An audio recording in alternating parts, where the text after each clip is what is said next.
मैं हीरा झा आप सबको प्रणाम करती हूँ। मेरे विविध ज्ञान यूट्यूब चैनल पर आप सबका हार्दिक स्वागत है। आज आप देखेंगे हमारी सभ्यता, संस्कृति और संस्कार का प्रतीक जनेऊ, जिसे यज्ञोपवीत भी कहा जाता है। जनेऊ निर्माण कला की सारी प्रक्रियाएं मैं अपनी माता श्रीमती कूला देवी के माध्यम से प्रस्तुत करती हूँ। ये जनेऊ निर्माण अर्थात जनेऊ बनाना भी 64 कलाओं में से एक है। यह जनेऊ निर्माण कला आज विलुप्ति के कगार पर है।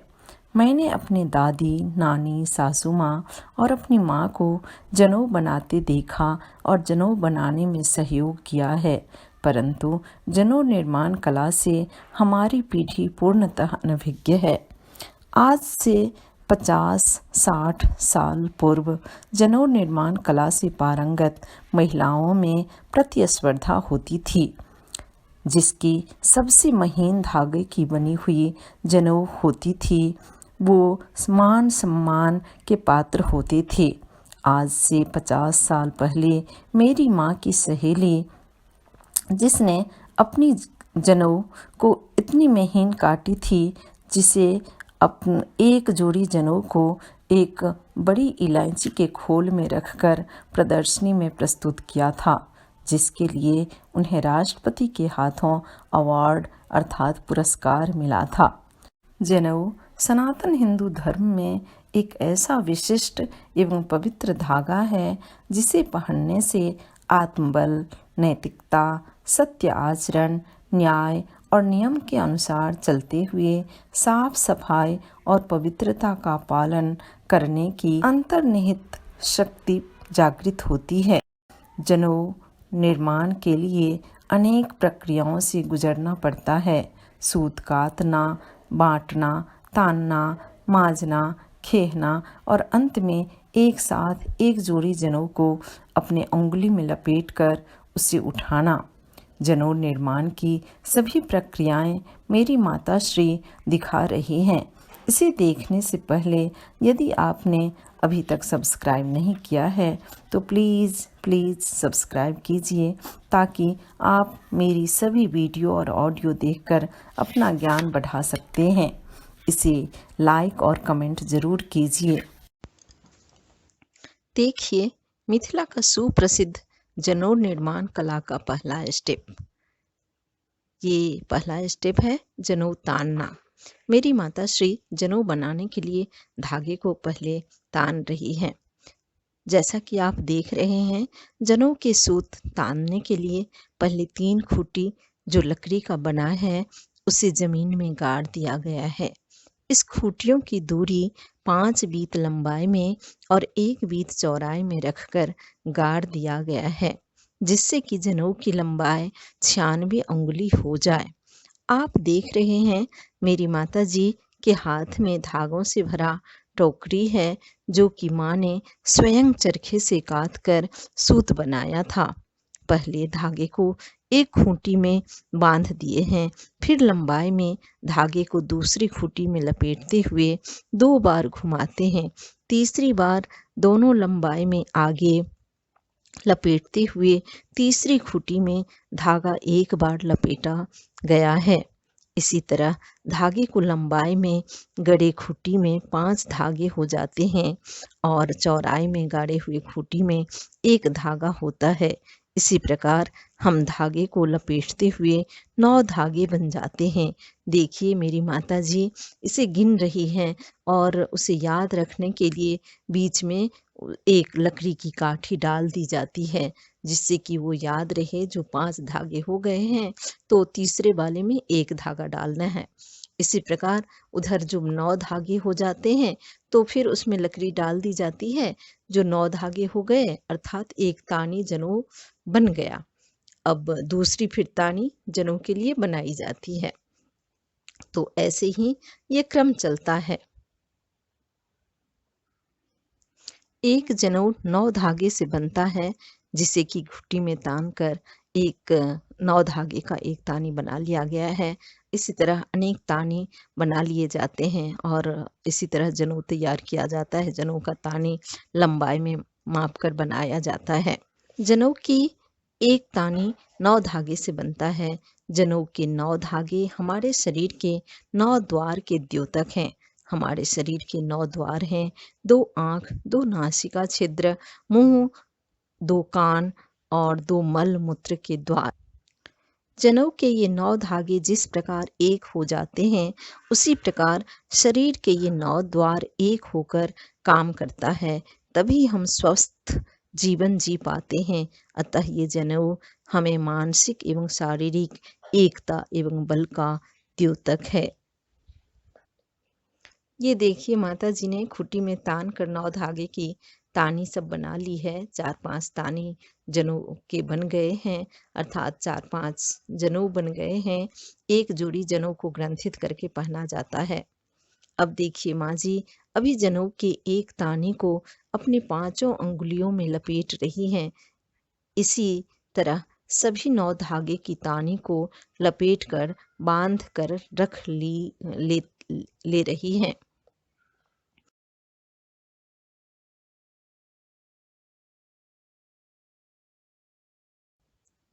अब जनेऊ निर्माण की दूसरी प्रक्रिया है बांटना। अब देखिए मेरी माता श्री अब 9 धागे की जो तानी बनाई है उसे टोकरी में घुमाकर बांट रही हैं, जिससे कि यह 9 धागे मिलकर एक तार यानी धागा बन जाए। इसी कारण जनेऊ बहुत मजबूत होता है। जनेऊ धारण करने के मंत्र में कहा गया है, जो कि ऋग्वेद में उल्लेखित है, यज्ञोपवीतं परमं पवित्रं प्रजापतियेस्त सहजं पुरस्तात् आयुष्यमग्नं प्रतिमुंच शुभ्रम यज्ञोपवीतं बलमस्तु तेजः। अर्थात यह यज्ञोपवीत अर्थात जनेऊ ऐसा पवित्र सूत्र है जिसे प्रजापति ईश्वर ने हमारे लिए सुलभ बनाया है। यह जनेऊ आयुवर्धक, तेज और बलवर्धक है। सनातन धर्म में प्रत्येक हिंदू का यह कर्तव्य है कि वह जनेऊ पहने और उसके नियमों का पालन करे। जनेऊ के नियम केवल शुद्धता और साफ सफाई पर ध्यान देना होता है। इस नियमों को पालन करने वाला दीर्घायु, बल, बुद्धि और तेज से पूर्ण होता है।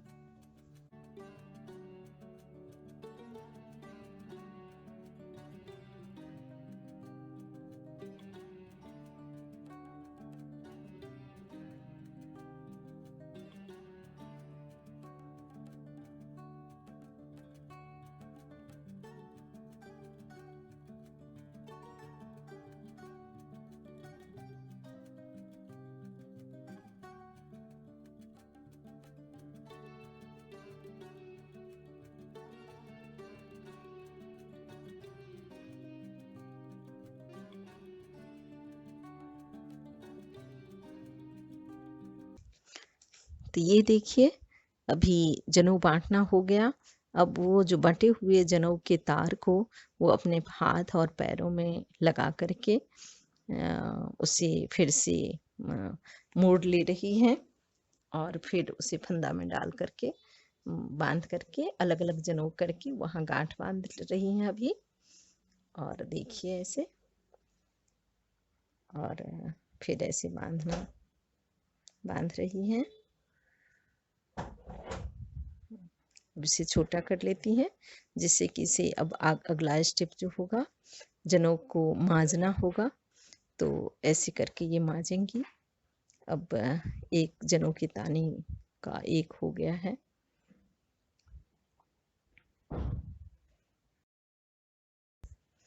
अब देखिए जनेऊ निर्माण की तीसरी प्रक्रिया जो मांजना है। जनेऊ के तानी को अच्छी तरह से जो फंदे में डालकर माँ जी ने रख लिया था, उससे अब मेरी माता श्री और मेरी ज्येष्ठ भाभी श्री जनेऊ को मांज रही हैं। अभी हाथों में लगा करके भी मांज रही हैं और वैसे किसी खंभे में बांधकर या किसी खूंटी में डाल करके मांजते हैं। अकेली भी मांजते हैं। फिर जनेऊ की तानी को पहले सिर्फ पानी में भिगो दिया और उसमें सर्फ डाल दिया। अब थोड़ी देर भीगने के बाद अब इसे मांजा जा रहा है, यानी दोनों एक दूसरे की ये करके, जिससे जनेऊ की धागे जो 9 धागे से बने हुए हैं, एक बना हुआ है ये तार, वो मजबूत बने और सॉफ्ट बने, इसलिए ये मांजते हैं, जिससे यह जनेऊ मजबूत और मुलायम बनता है। यह सब प्रक्रिया जनेऊ निर्माण कला की पवित्रता को दर्शाता है।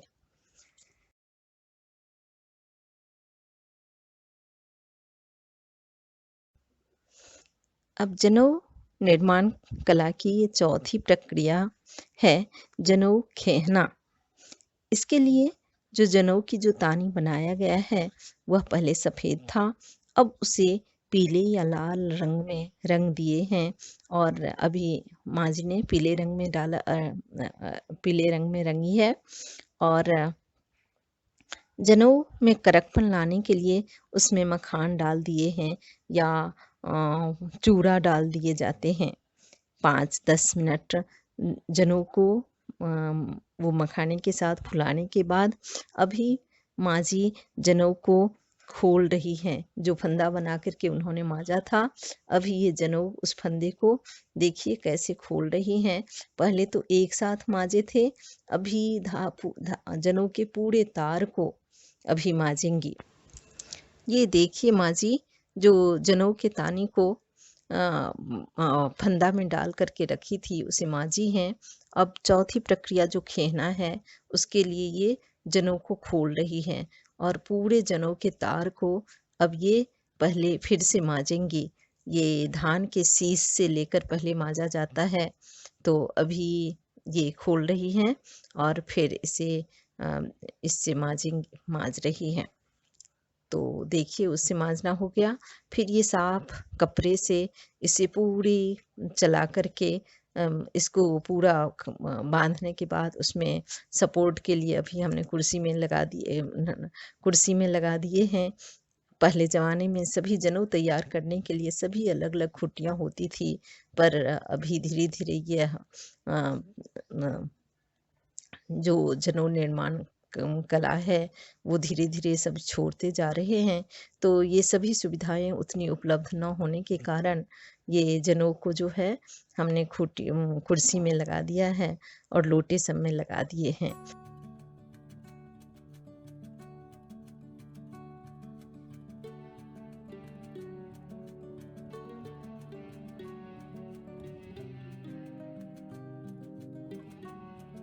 अब देखिए माता जी जनेऊ की 5वीं स्टेप जो है, जनेऊ तैयार करने की 5वीं प्रक्रिया जनेऊ को उठाना है।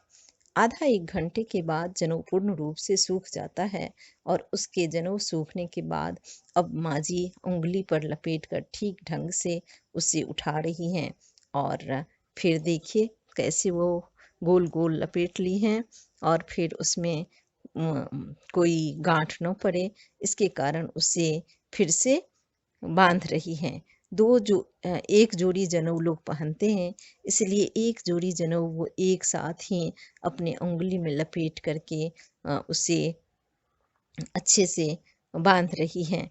जिससे किसी को भी देना होता है तो एक जोड़ जनेऊ दिया जाता है, जिससे कि वह उलझे नहीं और उसे जब ग्रंथित करके पहनना हो तो वह आसानी से खोल ले और वो फिर अच्छे से फिर खोल करके ग्रंथित करके पहन सके।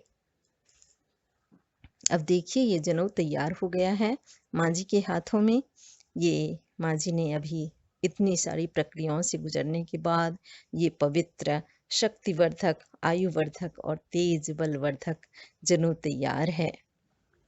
यज्ञोपवीत अर्थात जनेऊ यह कोई साधारण धागा नहीं है, बल्कि हिंदू धर्म में जनेऊ की विशेष मान्यताएं हैं।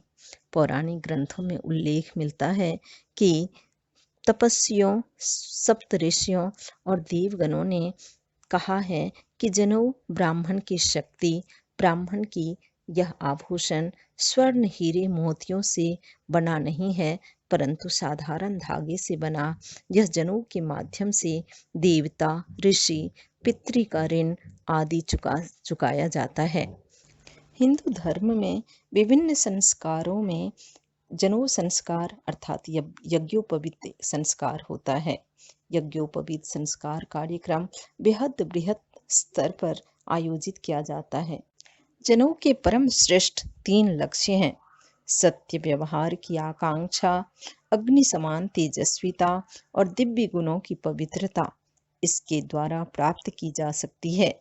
शास्त्र के अनुसार ब्राह्मण, क्षत्रिय, वैश्य यह तीनों द्विज कहलाते हैं। द्विज का अर्थ होता है दूसरा जन्म। ब्राह्मण, क्षत्रिय, वैश्य में जनेऊ संस्कार होने के बाद जनेऊ धारण करने से उनका दूसरा जन्म होता है। तो कैसा लगा ये वीडियो? हमारी पहचान ये जनेऊ निर्माण कला को विलुप्त मत होने दीजिए। वीडियो देखकर जनेऊ बनाइए और सभी पुरुषों को जनेऊ पहनने के लिए प्रेरित कीजिए। सब लोग जनेऊ निर्माण कला सीखे, जाने, इसलिए अपनों को शेयर कीजिए, कमेंट और सब्सक्राइब जरूर कीजिए। धन्यवाद।